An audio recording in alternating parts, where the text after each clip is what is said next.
dejarte. Puede que mañana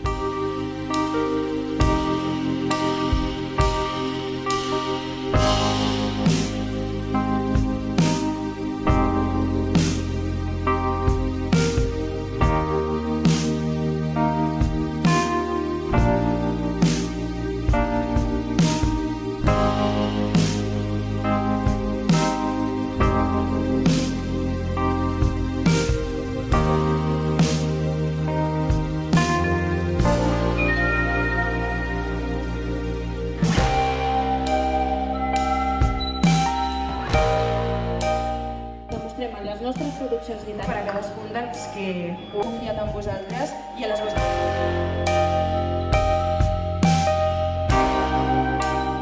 Petit joc, us explicàvem un conte...